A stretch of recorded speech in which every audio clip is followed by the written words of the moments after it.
All that is gold does not glitter. Not all those who wander are lost. The old that is strong does not wither. Deep roots are not reached by the frost. From the ashes a fire shall be woken. A light from the shadows shall spring. Renewed shall be blade that was broken. The crownless again shall be king.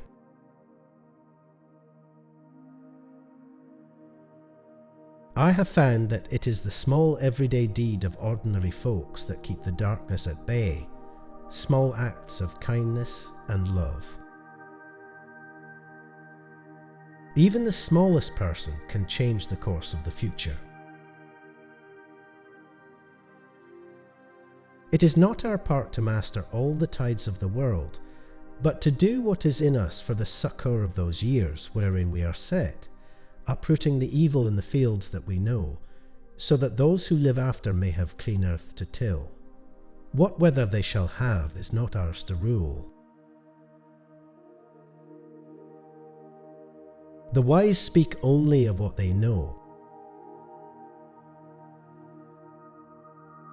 His grief he will not forget, but it will not darken his heart, it will teach him wisdom. Darkness must pass, a new day will come, and when the sun shines, it will shine out the clear. The world is indeed full of peril, and in it there are many dark places. But still there is much that is fair, and though in all lands love is now mingled with grief, it still grows, perhaps, the greater. It's the job that's never started as takes longest to finish. It's like in the great stories, Mr. Frodo, the ones that really mattered. Full of darkness and danger they were. And sometimes you didn't want to know the end, because how could the end be happy? How could the world go back to the way it was when so much bad had happened? But in the end, it's only a passing thing, this shadow. Even darkness must pass. Many are the strange chances of the world, and help oft shall come from the hands of the weak when the wise falter. A man that flies from his fear may find that he has only taken a short cut to meet it. The world is full enough of hurts and mischances without wars to multiply them. I wish it need not have happened in my time, said Frodo. So do I, said Gandalf, and so do all who live to see such times. But that is not for them to decide. All we have to decide is what to do with the time that is given us. I do so dearly believe that no half-heartedness and no worldly fear must turn us aside from following the light unflinchingly. Faithless is he that says farewell when the road darkens. Little by little, one travels far.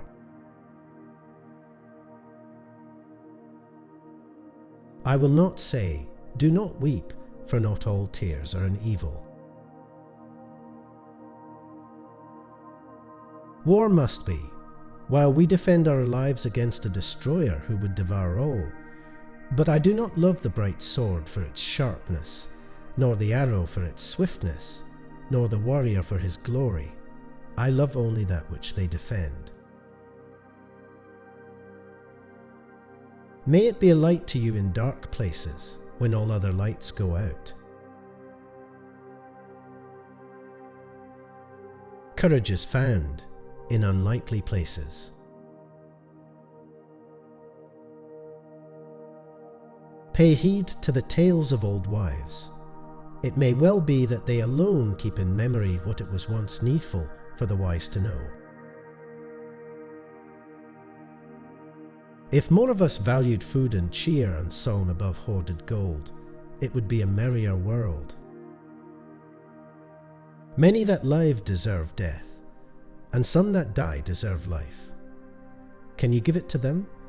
Then do not be too eager to deal out death in judgment, for even the very wise cannot see all ends.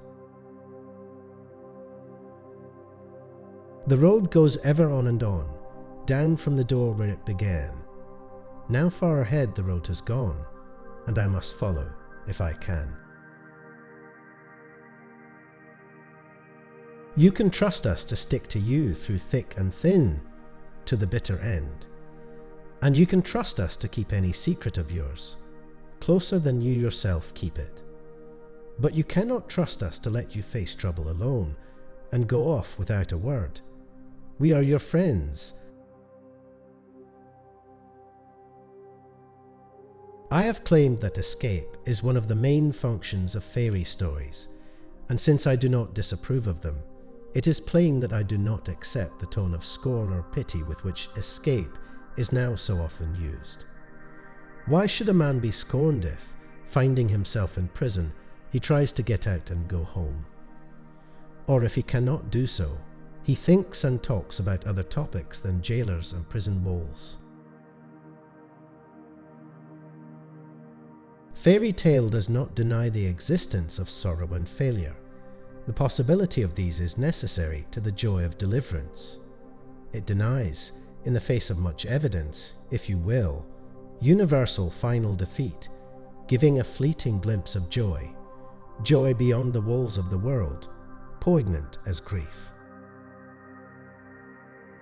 You can make the ring an allegory of our own time, if you like, an allegory of the inevitable fate that awaits all attempts to defeat evil power by power.